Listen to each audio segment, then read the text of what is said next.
Anyway, it's good. It's a pleasure to be on the same panel as my colleague Paul Brandt. I must admit, the way things have gone in politics over the last few years, it's a real pleasure to be with somebody who's shared most of the same political views as me over the years. It's not often these days that I'm speaking with people who come from the same kind of tradition as I do.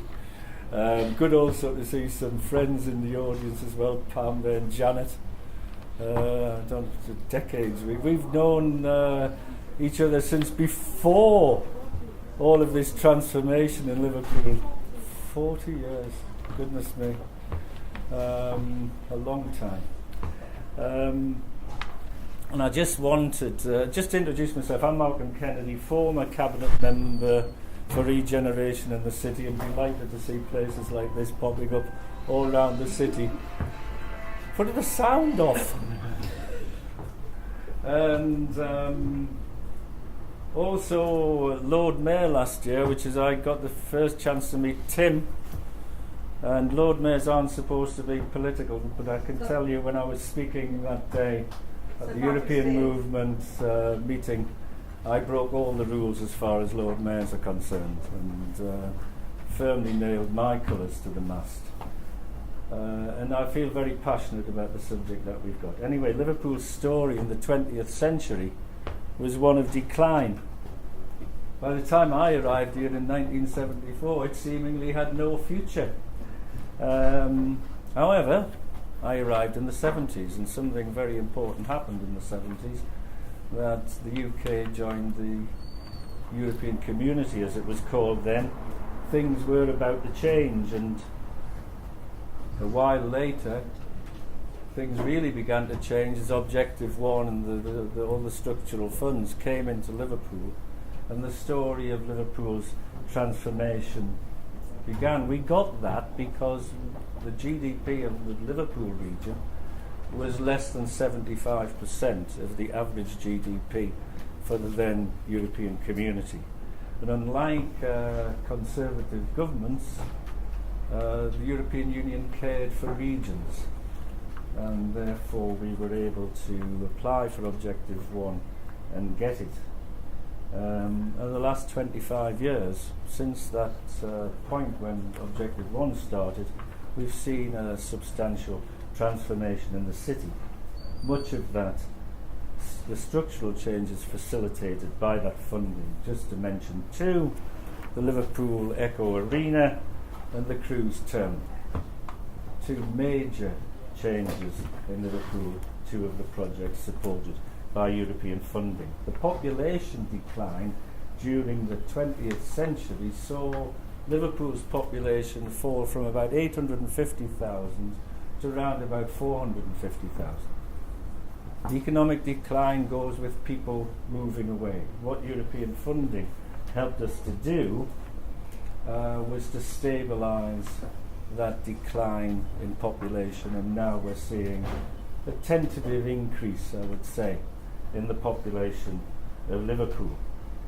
And in the 70s and the 80s, Liverpool raged at the injustice of it all. What had happened to the city from that moment when we were the second city of the empire to being one of the failing cities of the UK, one of the most deprived cities in the UK.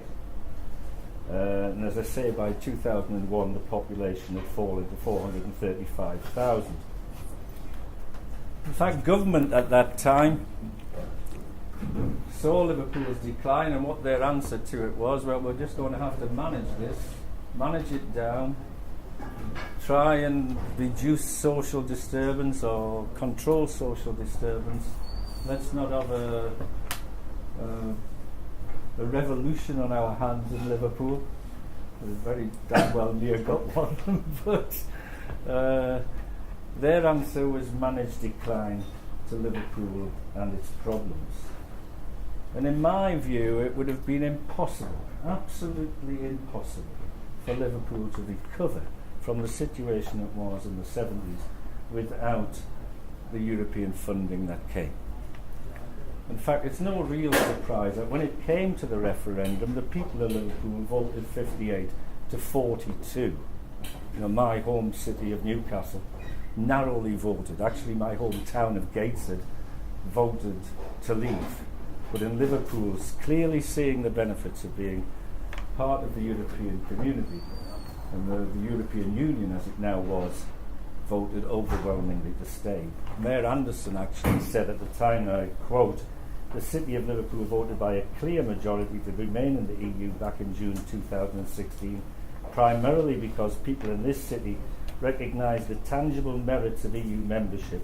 Europe helped us to come back from the brink, providing the basis for Liverpool's renaissance in recent years, including, of course, our year as European capital culture in 2008. The risk is that Brexit reverses so much of our good work. After suffering a decade of austerity, with the loss of 2/3 of our government funding, we simply cannot take the hard shock of a hard Brexit." So what does Brexit mean for Liverpool? The law remains that we leave on March the 29th. Parliament seems to be making the right moves to stop no deal, at least. But the opposition has never yet congealed around a clear alternative to what Mrs May is putting it out.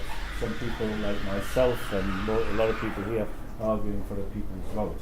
But Parliament is at least taking some control and is trying to stop the hard no-deal Brexit. But the law still remains that we leave on the 29th, and to most of us I think it's probably still clear as mud as what is actually going to happen out of all of this process.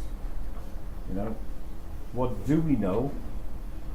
Well, we have the government's own analysis, and by their own analysis the minimum drop would be something around about a 3% drop in GDP.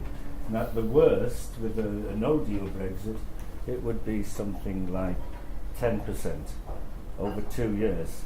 That is twice the rate of decline that we had during the financial crisis in 2008. So basically, you're saying we're in one of the mega depressions, one of the mega recessions that we've had for many years.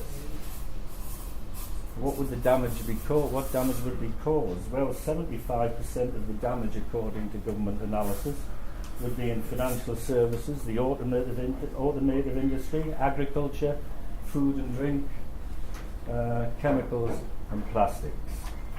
When I read that, the one word came into my mind: speak.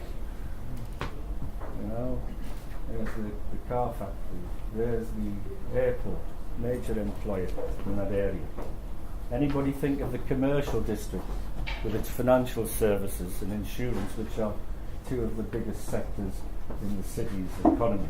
These are the areas which are going to be hardest hit by Brexit. Liverpool citywide is a much different city to the one I came to. I can remember when I first came here thinking there were 3 hotels: the Adelphi, the Moat House, and what was St George's Hotel, which became the Holiday Inn.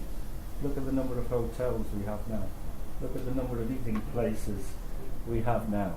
Liverpool, one of the most visited places, 3rd or 4th in the country for people actually coming. Look at the changes in the airport.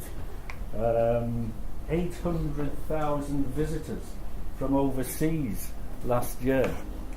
The airport is, I think, the largest employer in South Liverpool. Tourism brings in over 300 million per year as the local economy.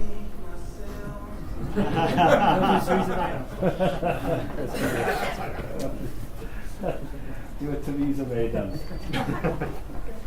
So it brings in over 350 million per year into the local economy. I mean, when I came to Liverpool, who would have imagined that people would actually deliberately come and visit Liverpool and stay there and wander around visiting the attractions of Liverpool? It would have been impossible, wouldn't it, John, at that time? But here's the rub.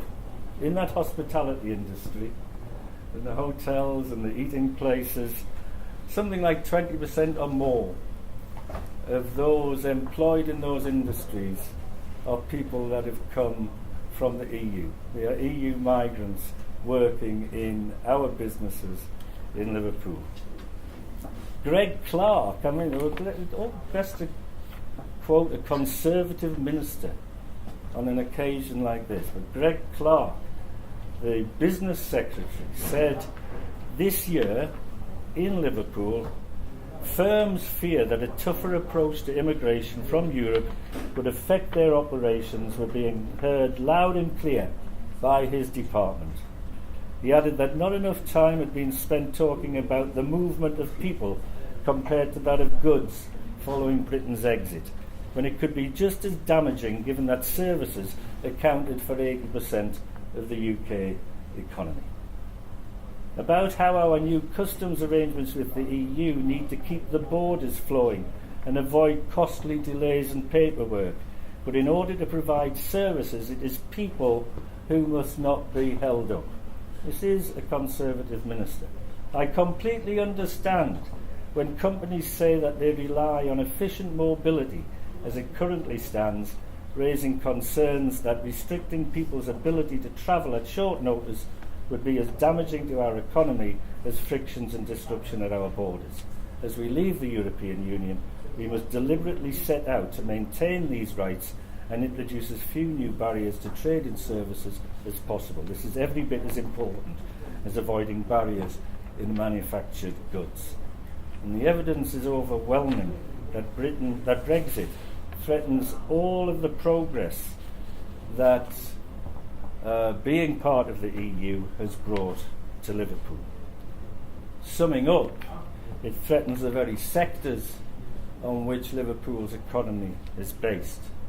It undermines key growth sectors that have brought about its transformation.